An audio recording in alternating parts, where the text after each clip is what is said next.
Assalamualaikum warahmatullahi wabarakatuh. Jumpa lagi dengan saya Ibu Lil Istiqomah yang akan menjelaskan pelajaran tematik kelas 4. Tema 3, peduli terhadap makhluk hidup. Subtema 1, hewan dan tumbuhan di lingkungan rumahku. Pembelajaran 1, Bahasa Indonesia. Kompetensi dasar 3.3, menggali informasi dari seorang tokoh melalui wawancara menggunakan daftar pertanyaan. 4.3, melaporkan hasil wawancara menggunakan kosakata baku dan kalimat efektif dalam bentuk teks tulis. IPA, kompetensi dasar, menjelaskan pentingnya upaya keseimbangan dan pelestarian sumber daya alam di lingkungannya. 4.8, melakukan kegiatan upaya pelestarian sumber daya alam bersama orang-orang di lingkungannya. IPS, kompetensi dasar 3.1, mengidentifikasi ruang dan pemanfaatan sumber daya alam untuk kesejahteraan masyarakat dari tingkat kota dan kabupaten sampai tingkat provinsi. 4.1, menyajikan hasil identifikasi karakteristik ruang dan pemanfaatan sumber daya alam untuk kesejahteraan masyarakat dari tingkat kabupaten sampai tingkat provinsi. Tujuan pembelajaran.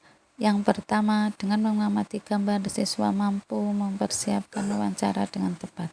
Yang kedua, dengan mengamati gambar, siswa mampu membuat pertanyaan tertulis menggunakan kosakata baku dan kalimat efektif untuk persiapan wawancara dengan benar. Nomor 3, dengan diskusi pemecahan masalah, siswa mampu mengidentifikasi masalah-masalah keseimbangan lingkungan dengan tepat.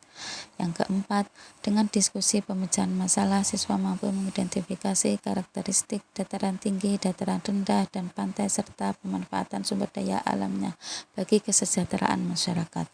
Yang kelima, dengan mengamati gambar, siswa mampu menyajikan informasi hasil identifikasi karakteristik dataran tinggi, dataran rendah, dan pantai serta pemanfaatan sumber daya alamnya bagi kesejahteraan masyarakat. Hewan dan tumbuhan di sekitar rumahku. Hewan dan tumbuhan dipelihara dengan memanfaatkan lahan kosong di belakang rumah. Ayam dipelihara dengan berinya makan dan minum. Tanaman bunga dipelihara dengan menyiramnya setiap hari. Tanaman padi. Padi merupakan komoditas tanaman yang sudah sejak berabad-abad telah dibudidayakan oleh kalangan petani, terutama di Indonesia. Tanaman yang mempunyai nilai ekonomi yang tinggi ini akan selamanya dibutuhkan karena padi merupakan tanaman penghasil beras, guna untuk kebutuhan konsumsi makanan dan kebutuhan nutrisi bagi semua umat manusia. Untuk itu, budidaya padi juga membutuhkan panduan yang lengkap untuk mendapatkan hasil produksi yang maksimal. Tahap pertumbuhan padi berlangsung antara 110 hari sampai 130 hari. Tanaman padi dapat tumbuh di daerah panas dengan curah hujan tinggi. Daerah utama penghasil padi adalah Jawa Barat, Jawa Timur, Jawa Tengah, Sulawesi Selatan, dan Sumatera Utara. Dan untuk lumbung padi nasional berada di Karawang, Jawa Barat. Untuk mendapatkan hasil panen yang baik perlu adanya menanam padi yang baik dan benar. 7 cara menanam padi yang baik dan menguntungkan. Yang pertama, pemilihan benih padi. Yang kedua, persiapan media tanam. Yang ketiga, persemaian. Yang keempat, cara menanam padi. Yang kelima, perawatan. Yang keenam, pengendalian hama. Serta yang ketujuh adalah penanaman. Jawablah pertanyaan berikut. Yang pertama, apa isi bacaan tersebut? Yang kedua, mengapa tanaman padi penting bagi masyarakat Indonesia? Yang ketiga, di daerah yang bagaimana tanaman padi dapat tumbuh? Yang keempat, berapa lama pertumbuhan padi hingga bisa dipanen? Yang kelima, di daerah mana lumbung padi nasional? Bacalah teks berikut. Pantai. Pantai adalah daerah yang berbatasan langsung dengan laut.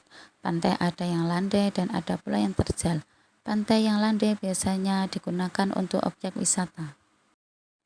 Dataran tinggi. Dataran tinggi adalah permukaan bumi yang ketinggiannya 500 meter di atas permukaan laut. Dataran tinggi biasanya dimanfaatkan untuk peristirahatan, objek wisata, dan usaha perkebunan. Dataran rendah. Dataran rendah adalah permukaan bumi yang datar dengan ketinggian kurang dari 200 meter dari atas permukaan laut. Pada umumnya, dataran rendah berada di sekitar pesisir pantai. Dataran rendah banyak digunakan untuk berbagai keperluan, di antaranya pertanian, peternakan, perumahan, dan industri, serta beberapa jenis kegiatan perkebunan seperti perkebunan kelapa dan tebu. Setelah memahami penjelasan tadi, anak-anak bisa mengisi kolom berikut ini. Kemudian kalian bisa menggunakan kata tanya, apa, bagaimana, siapa, berapa, mengapa, dan kapan.